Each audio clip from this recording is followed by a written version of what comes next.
Panguva ino vanhu vakuti muZimbabwe makunakidza manje. Nawo zviitiko zvakuitika munyika yeZimbabwe zvakushamisa. Zvatikuona nawe kuconsolidata the power for 2030 panguva ino iri kunyatsoonekwa kunzi aiwa ine munhu pasi.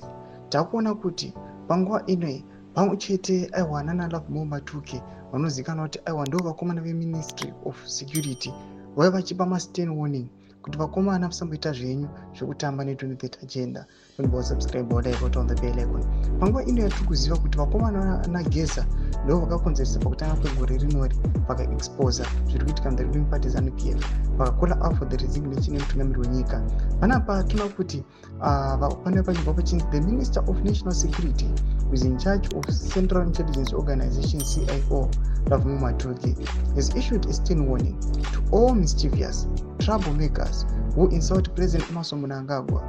He said, those who insult Mnangagwa or those trying to create a rift within the country's leadership should be warned that the CIO has the capacity to deal with them. No mashwari kuda panapa aiwa achibva muna Lovemore Matuki zvinzi aiwa vakomana vangada kuuya panapa vachikonzeresa chaos or kuinsauta the Zimbabwean leader His Excellency Emmerson Mnangagwa aiwa maCIO varipo kudhila nevanhu ava.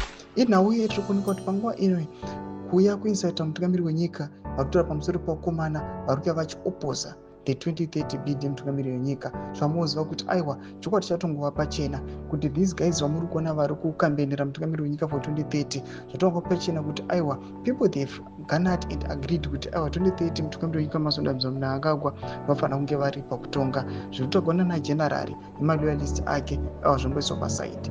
Tudze mafunguro enyu muri kudii pamusoro pechiitiko ichi. Bvira comment section medu tudze mafunguro enyu. Subscribe.